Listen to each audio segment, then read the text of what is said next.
কিছুদিন আগে গণমাধ্যমে দেখলাম যে টাঙ্গাইলের আইসিটি যে স্টেশনটি রয়েছে সেই স্টেশনটি কয়েক কোটি টাকা খরচ করে করা হয়েছে, কিন্তু যাত্রী হয় না 100, মানে টিকিট 100 টিকিটও বিক্রি হয় না।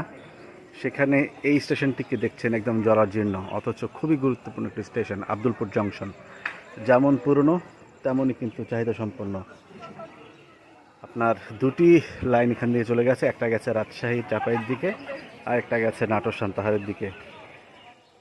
সবচেয়ে দুঃখজনক বিষয় হচ্ছে যে একটা মাত্র ওভারব্রিজ, সেই ওভারব্রিজটাও জীর্ণ শীর্ণ, ছাউনি তো নেই, মাঝে মাঝে গ্যাপ। আর এখানে যেটা হয় যে প্ল্যাটফর্মের দৈর্ঘ্য এতটাই কম যে এখন কিন্তু অনেক ট্রেনই 12টি 14টি কোচ নিয়ে চলাচল করে। সেক্ষেত্রে বেশিরভাগ যাত্রী আসলে প্ল্যাটফর্ম থেকে উঠতে পারেন না, তাদের একদম মাটির নিচ থেকে উঠতে হয়, মানে প্ল্যাটফর্মের নিচ থেকে উঠতে হয়। তো আশা করি রেলওয়ে কর্তৃপক্ষ তার বাজেটটা যথাযথভাবে ব্যবহার করবে, যেখানে প্রয়োজন সেখানে